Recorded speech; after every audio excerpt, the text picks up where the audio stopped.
Yeah, so I did 38 years in the RAF, travelled all over the world, had a fantastic career. I was communications.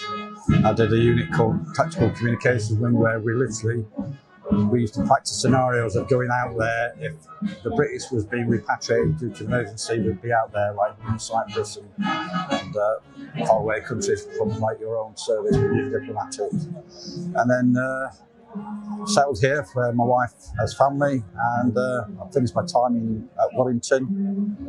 And when I left is when I started with mental health problems. I met this fellow Simon, and we formed Veteran Support Service.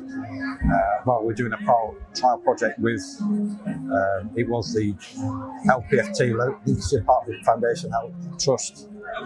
It was the Veteran Pacific side. We did a pilot project with them. We got the same training as their PSWs, and we found it really worked well, and carried on with our own organisation, getting national lottery funding.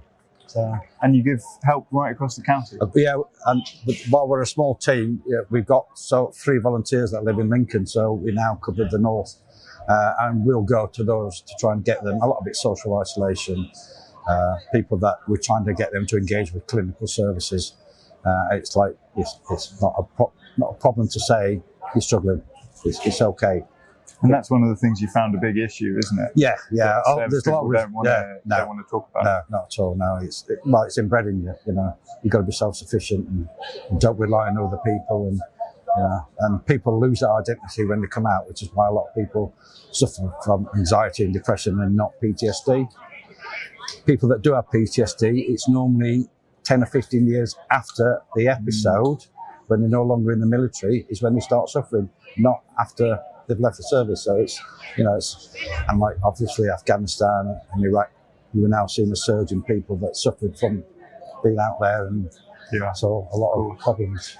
And do you think people find it easier to talk to you and Simon and others? Without a doubt, well, we're not constrained with swearing, etc. We can be blunt and truthful. I can imagine.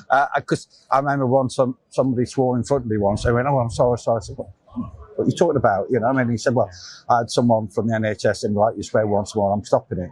So it puts up a barrier. So we don't like barriers. We get there. Once they engage with us, then we encourage them to get their clinical services. That's great. And I'll put some of the links to your website and how to get in touch at the bottom of this clip. Thank you very much. Thank you very much Nice for your to meet service. you. Thank you. Good to meet you.